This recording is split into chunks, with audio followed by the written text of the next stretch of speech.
Up next is a fireside chat on the hybrid workplace experience, myths and realities.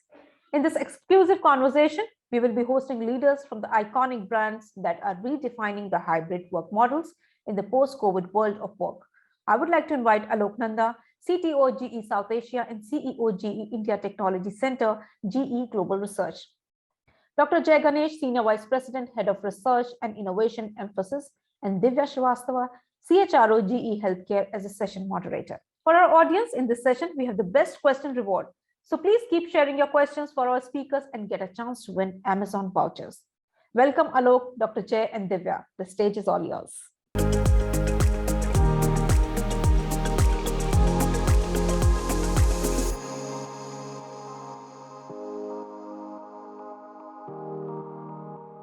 Hello, Dr. Jay. Hello, Alok. My name is Divya. Welcome to everybody for this fireside chat. There has been a lot of noise around the workforce who want to remain remote full-time and are not committed to the culture of their organizations.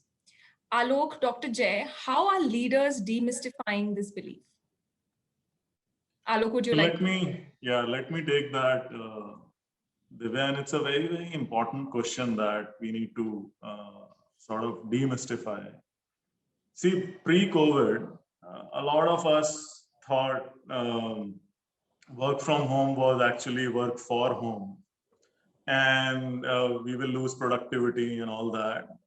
There is something that happened in COVID which changed all this.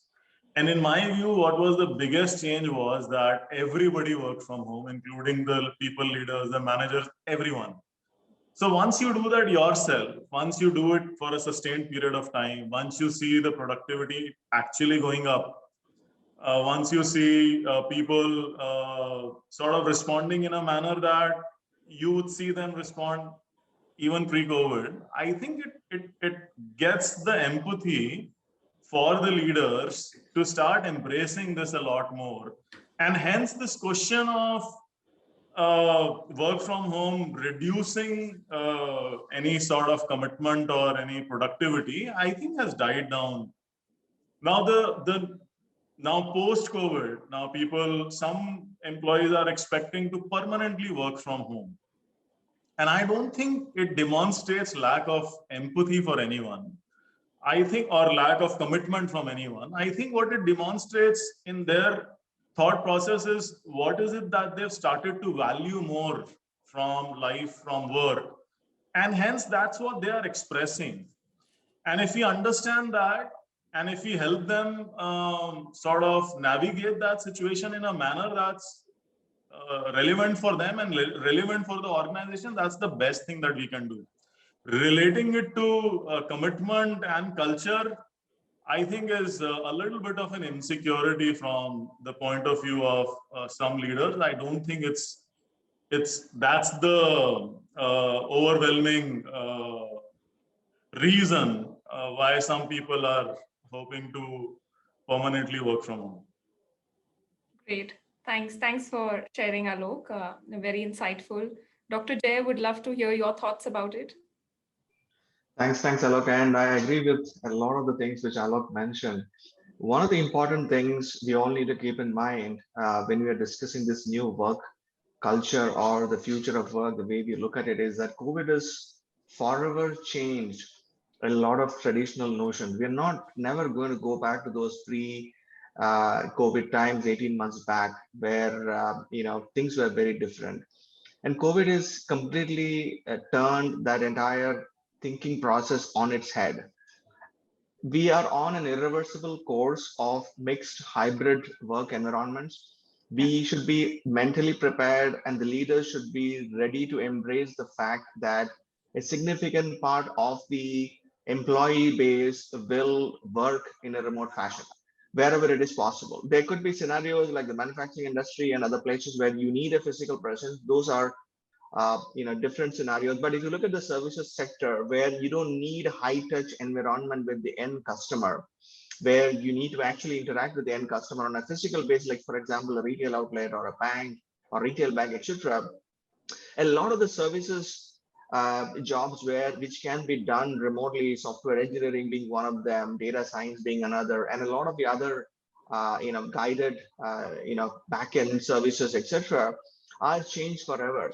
Because, given the fact that you have excellent connectivity and bandwidth and infrastructure in place in several parts of the world, it makes life easy for the employees to essentially work from anywhere.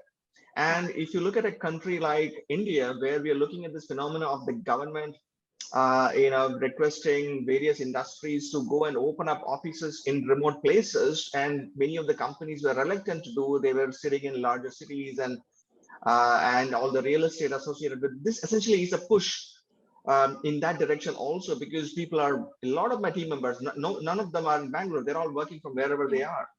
So essentially, it is adding to the entire notion of the work and the economy expanding in other cities and other geographies. And of course, it is good for the industry, I believe.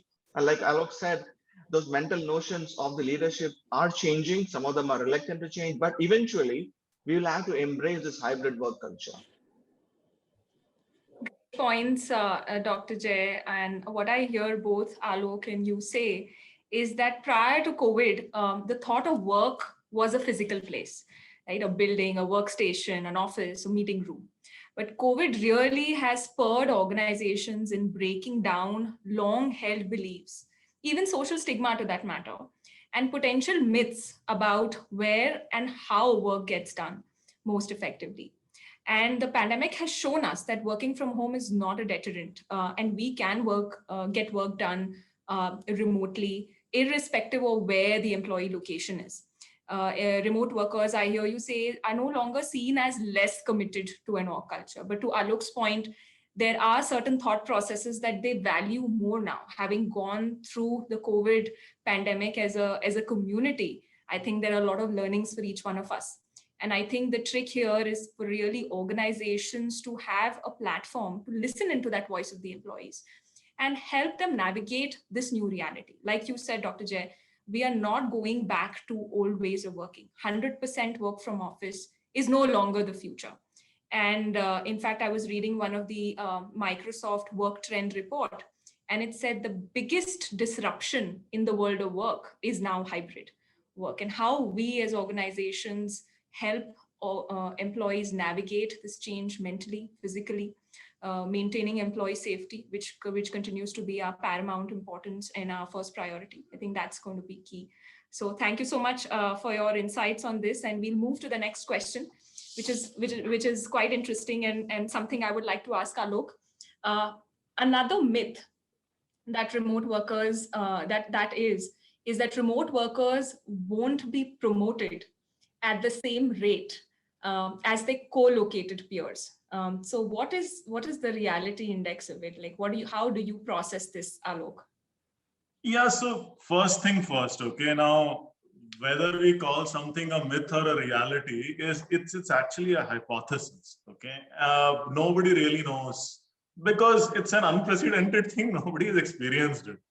We are rationalizing it based on a lot of assumptions, and I think the organizations who remain open-minded to listen, to learn from their own experiences and experiences of others and pivot in an agile manner will be the organization which will set benchmarks in future, because nobody actually knows, okay, whether anything is a myth or a reality. But I'll share with you my thought process on this particular aspect.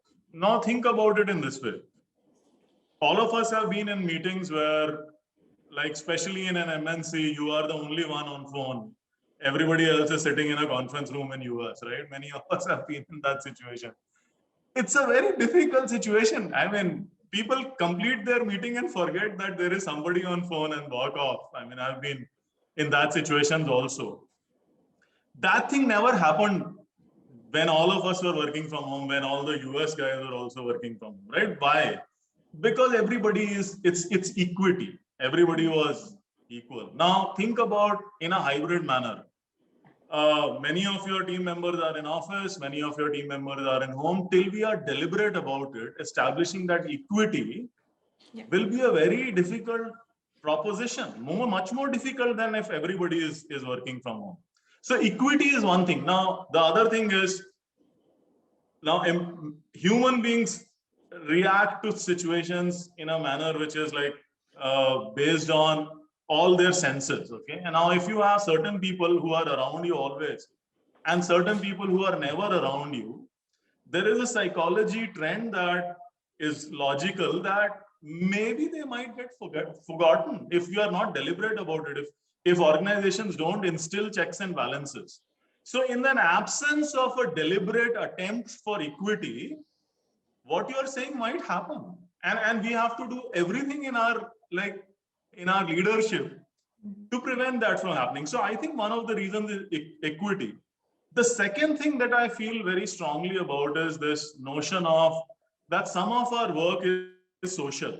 Okay, this thing about having an ability to meet somebody at a water cooler and discuss things, turning around and asking somebody a question. I think these things, interpersonal skills, leadership skills, are important and require certain level of interaction with other human beings.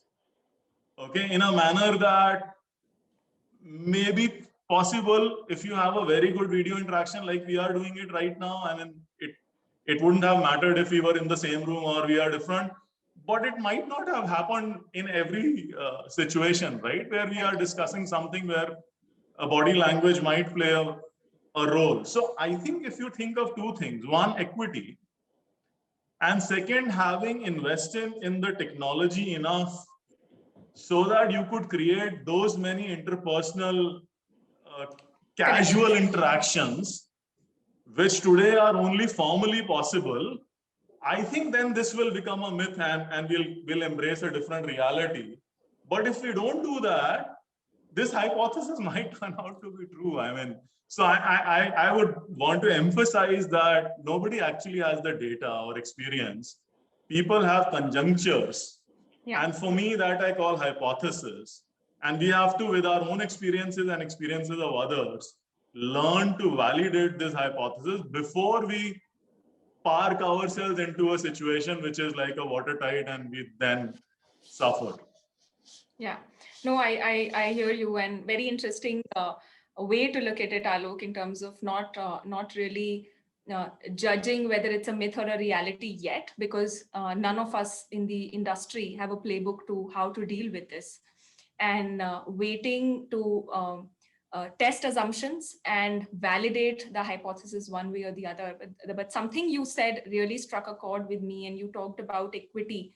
Right. And I do feel that how we are looking at hybrid as a combination of working remotely partly and being in office partly would create a common uniform playing ground for everybody across the board.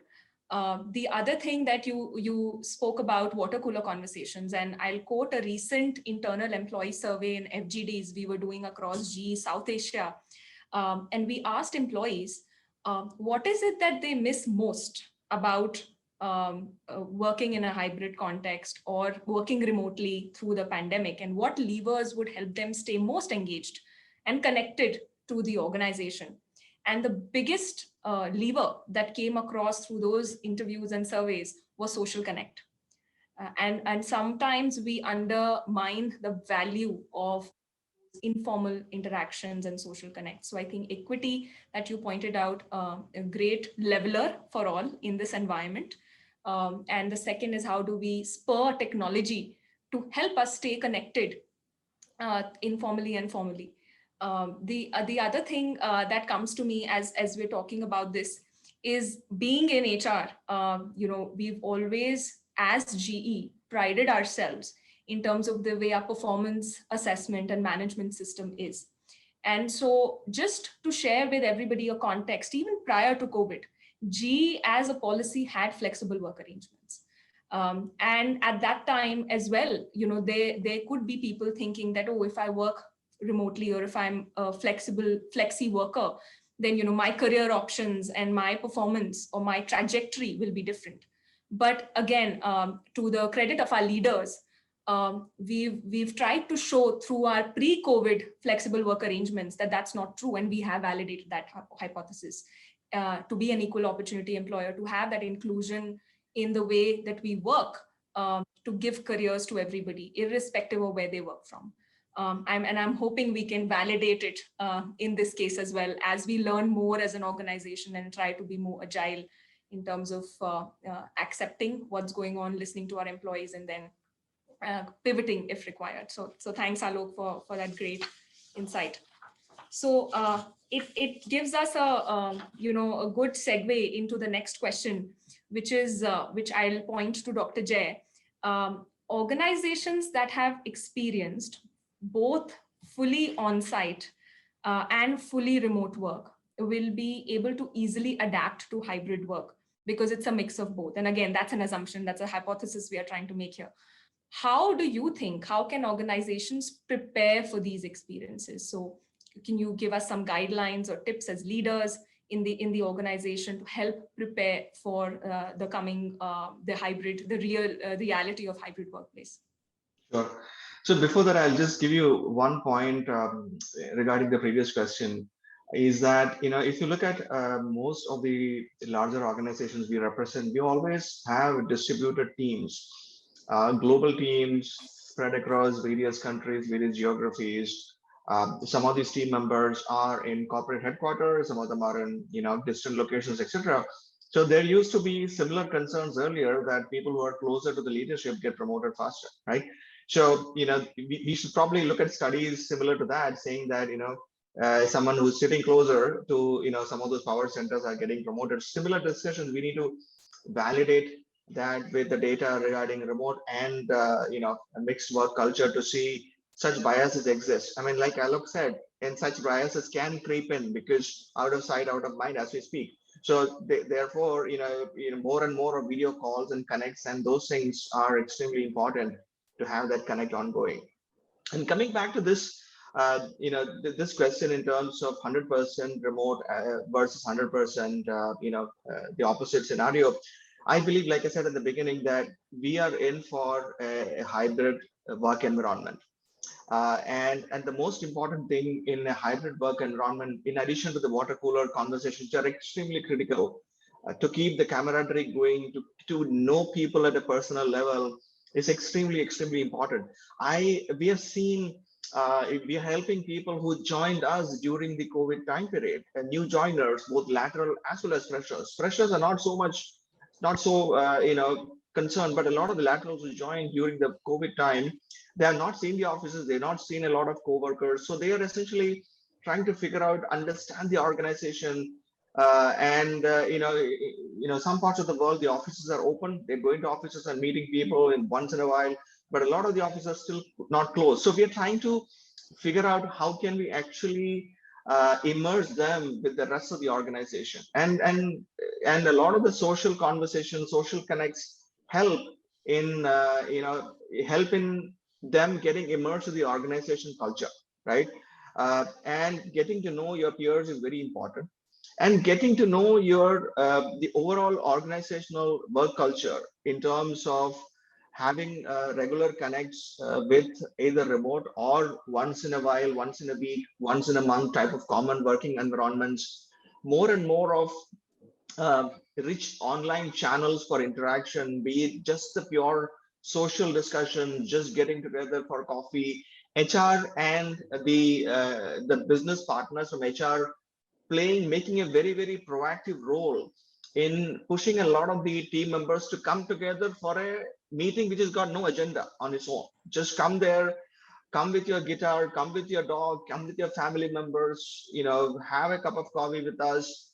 And people singing songs, sharing, what they learned. All those social touches are becoming extremely important.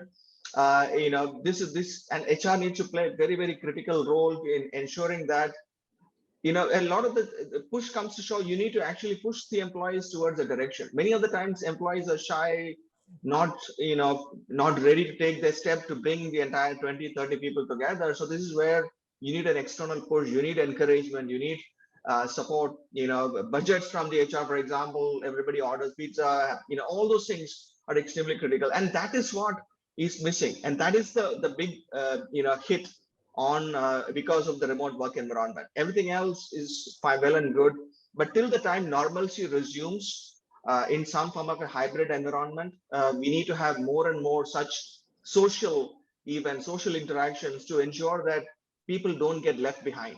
Particularly though, if you look at the various employee profile, there are the outspoken guys, and then of course there are the shy ones. It's extremely critical to ensure that those who don't speak that much are not left behind. Their voices should be heard. It should be extremely equitable in nature, because, and we all joke that the Zoom box, the rectangular box, is a great leveler, because the CEO has the same box, the lowest employee has the same box. But we need to ensure that employees across the board, their voices are heard, they're not left behind in this entire process, because that is very, very critical. Great points, Dr. Jay. Alok, would love to hear what you think about how we can prepare for these experiences. I think what we must acknowledge is that 100% working from home and 100% working at office, everybody is having the same, like Jay said, like the same box, okay, the same opportunity. Now, when we move towards hybrid, that may not be the case all the time. And so, like we navigated the work from home, a lot of good practices or best practices that Jay mentioned, we have to be very deliberate about it. Okay, so we can't leave it to chance that, okay, now people have learned working from home, so even when they come to office, they will remember that. I don't think that happens. I think what happens is that you adapt to your bad habits are easy to get, right? You get people, you see, you start chatting, you forget 3 people are on phone, you organize lunches, you forget that, okay, what about the person who is in Nasik, right? And I think we'll have to be very deliberate about it. So the good thing is that everybody working from home has given the empathy.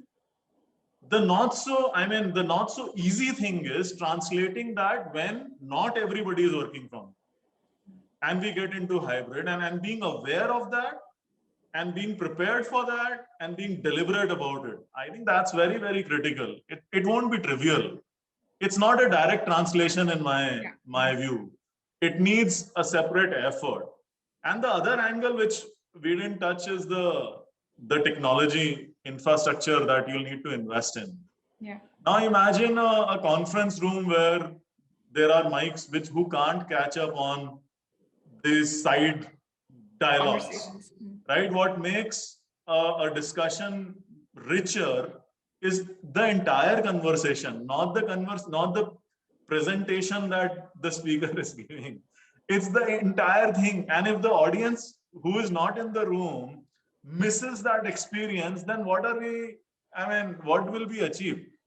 So employee experience is very critical. Equity and managing that deliberately is very critical, and not thinking that because I have worked from home for 6 months, I know what it means when not everybody is working from home is, I think, very, very critical for everybody to acknowledge and debate in their own teams. I think that's very important.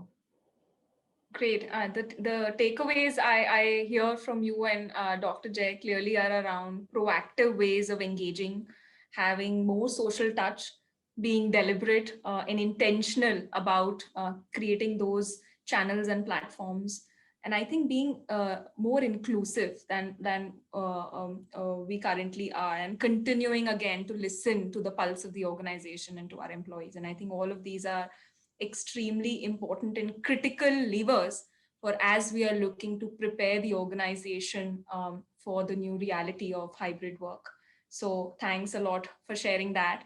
A related question, and the two of you did touch upon it a little bit in terms of how will technology play a critical role in this journey, and you gave a few examples. Can you talk a little bit about how you've seen it work for the better, and what are some of the call outs for organizations to think about as we are preparing from a technology readiness perspective? So Jay, you want to start? Since I already spoke about this. So let me give you the current perspective and where I think some of this can evolve in the future. Once the COVID scenario hit, all of us became digital adopters or digital natives very fast. I don't remember a lot of the meetings where I switched on the video ever before COVID. uh, there used to be a reason that the router is not fast enough, the internet is not fast enough, my laptop is not, I don't have a great video camera, etc., etc. All those concerns through went out of the window, where post COVID everything scaled up magically. Everybody had their own Teams setting. You have a backup of WebEx, and you have Zoom. If WebEx and Zoom and Teams doesn't work, all of us had 3 logins for 3 different digital environments. Earlier, we used to apply, and I need to request to get an approval to get a Zoom ID. Now we are a plethora of choices. Magically, all the internet providers scaled up without even a lot of us knowing. The internet service providers, previously they were extremely patchy, and suddenly you get high quality HD videos. The laptops started upgrading themselves in terms of getting better laptops, in terms of the cameras became extremely important, and everything else became seamless. And I know there is a lot of technology companies working at the back end, be it the network providers, the software providers, the cloud service providers, working seamlessly to make life easier for the rest of the industry. Imagine it is touching billions of people, and many billions have gone into making this life easier and seamless for all these employees. So commendable job done by all the technology professionals to make this possible.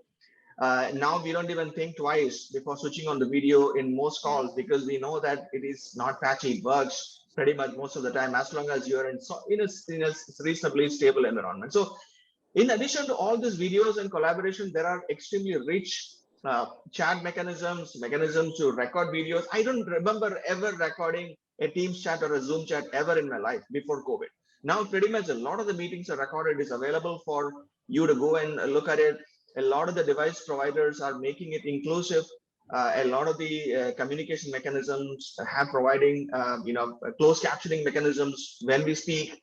So if you are differently able, you're also able to see, if you're able to hear the conversations, or if you're differently able to in any fashion, you can see the closed captioning as we speak. So that is real-time AI and machine learning working to convert voice to text in a very, very accurate fashion to make life easier. So I think the technology machinery has done a commendable job of making our life easier, without which we would have been really struggled. We would have really struggled during this time duration. I believe where we are going is, in all the noises we are hearing, which will come up in the next few years, will be immersive experiences. Like I said at the beginning, we are going to be in the hybrid work environment forever. We're not going to ever go back to 100% office environment. So more and more of immersive meta experiences are going to emerge. Some of the experiences in terms of having a conference in a room with 50 other people in an immersive experience, where you are one of the 50 people in a digital avatar, exchanging notes and side remarks and all the other social interactions, are going to be happening very, very actively. And we have looked at a few of these immersive experiences. They're still not as smooth and as good, because the kids who play video games, you can actually see the immersivity of the experiences. So they will be the easiest one to adopt this. That is, the next generation which is coming into the workforce. The people who are already there will slowly adapt some of these immersive experiences, and I believe that is the way forward, because of the fact that the technology there is going to evolve and provide much more immersive and inclusive experiences.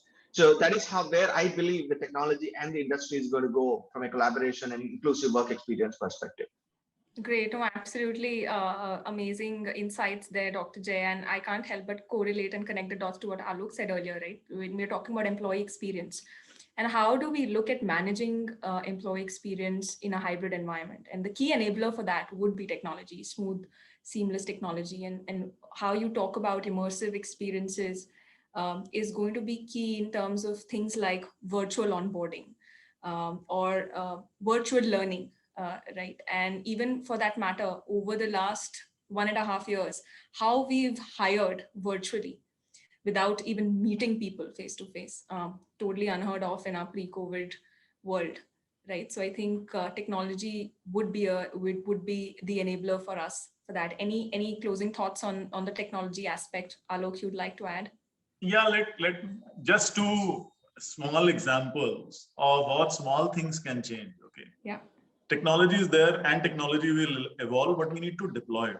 Now think about it in this way. Recently, actually last week, we had an event at office. My whole staff came together, but there were 4 people who could not join. And they said, okay, we can't come, we can't be in office for this. So what we did, we were having this event in our cafeteria. We got a big TV monitor. We started a Zoom call, a MS Teams call, and they were there.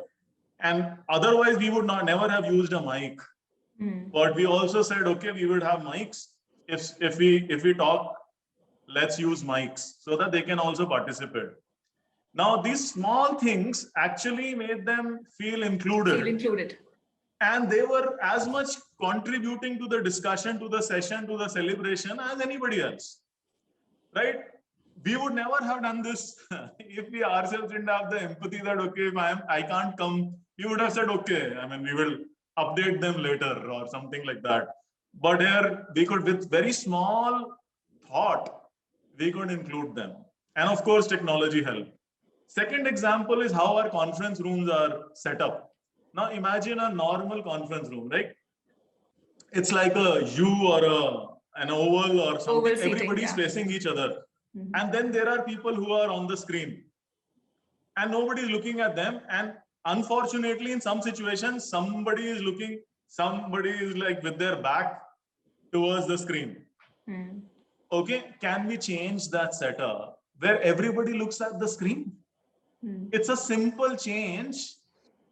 It's a big change, right? In the sense that, okay, you call out that, okay, it's upfront that those are in the room and those are on the screen are together making this meeting successful, and we can't be sitting with our backs facing them. Yeah. Right? And so these small, so of course we'll have technologies and it will evolve, and I'm 100% sure we'll have to invest a lot more in that thought process. But these small changes, if we don't do, we will not accelerate the adoption of hybrid and effectiveness of hybrid. A superb example. And the second one, Alok, just to share with you, we in the GE Healthcare staff meeting adopted in one of our meetings where we got feedback from people on the call that, you were having so many side conversations and a side view is actually obstructing and is creating a lot of distractions for people on the call. So we actually changed our seating arrangement to face the screen. And we did that for some time. And that sent us very strong signal to people on the call. And I think that's where the power of leadership and the behaviors we want to set in the new world can come in and say that, look, this is a statement we make for inclusion. And irrespective of where you're joining this call from, it is our obligation and duty as leaders to make them feel included in the conversation so that they have the conviction and the confidence to say, to have their voices heard. So I think great example. Thank you for sharing that. And I know in the interest of time, we come to our last question. Along with the last question, I would also request if Dr. Jay and Alok, you could give us some parting thoughts or any mantra that you'd like to leave our listeners with as we wrap up the session after this question. So coming to our last question, human-centric design coupled with flexibility and empathy is what drives productivity and engagement. How can the business and the people leaders ensure this in the context of a hybrid workforce? What are your thoughts on it and any parting message for our listeners? I think from my side, Divya, as I said, we'll have to embrace this in a manner where we keep our minds open to learn every day. Okay, we can't go in with preconceived thoughts because we have no experience or very little experience of dealing with that at this scale. We've dealt it in some small scale earlier also, as you mentioned, but at this scale and for perpetuity till we change. Right? So we'll have to keep our minds open to it. We'll have to create a culture where people learn. We are intentional about it because of the experiences that we have had in the last 18, 20 months. We'll need to continue to be intentional about it as we move towards hybrid in a much more stronger manner. So for me, this is not an option. For me, it's not that, okay, let's debate about what. I think the debate is about how and how fast we can get there. This why and what is, I think, a little established. I think the debate is about how, and the faster we learn, and the more open we are to learning and have the humility to say, I don't really know, and not become those experts who know it all. I think the better it would be for everyone, for the business.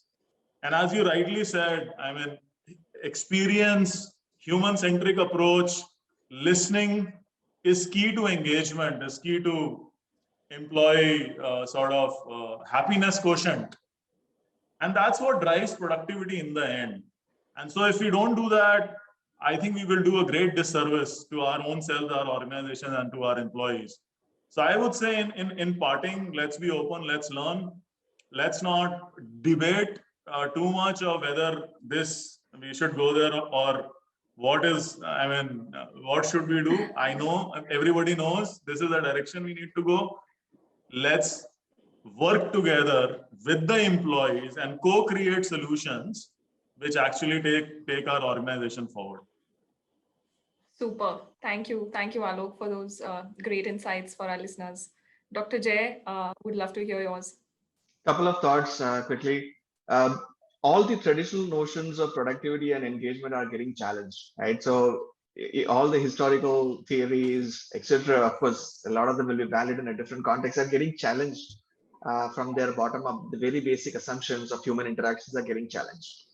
So we are in for some exciting times, and it's a great opportunity for people managers and the leadership dealing with employees to set up a new canvas, which essentially is bringing in a more focus towards bringing in a more inclusive work environment, and not be biased towards any employees in any fashion. I know these are utopian scenarios, but the technologies which are available for collaboration and engagement are a great leveler. So extremely democratic in nature. And I believe in addition to all the benefits we are talking about, this will also open up new opportunities for those who are at the fringes of the society, who, many of the countries, the developed countries have great transportation and travel and accessible buildings for a lot of the people who are differently able and the fringes of the society. They cannot reach offices for whatever reasons. This essentially negates all that requirement. You can work from wherever you are. You come to office whenever you want to, right? And things like that are going to be extremely critical, and this will bring in a new, employee base to the workforce, which will be extremely important for countries like India. I believe we are in for a bright future, and I sincerely believe the HR is going to play a very, very critical role in ensuring that we build the right infrastructure and right policies to enable the entire transition. These are my thoughts. Thanks. Great. I completely agree with that, and a lot of it resonates with what I was going to say. Based on what employees are coming back to us and questions that people leaders ask us on a day-to-day basis, my only call out to everybody who's listening in is to say, listen, involve, and support. Right, and under these three pillars, we are in it together. And I heard Alok say earlier, let's be humble. This is a learning opportunity for all of us. And how do we embrace this time is really going to set us apart as companies, as employers, in the minds of our employees. And how do we drive that intentionality, those inclusive behaviors that Dr. Jay talked about, the social connects? How do we intentionalize removal of biases? I think that's really going to help us in building together a culture that we would be proud of as different companies navigate the new world of work. So thank you so much to the panel, Alok, Dr. Jay, for your time and your very powerful insights. For our audiences. I really appreciate that, and good luck to all of us as we are navigating this world, and hope to stay in touch with you. Thank you so much. Thanks, Divya. Thanks, Jay. Thanks, Alok. Thanks, Divya.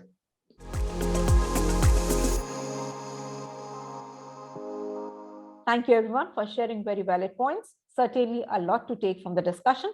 Let's proceed further and see what's next.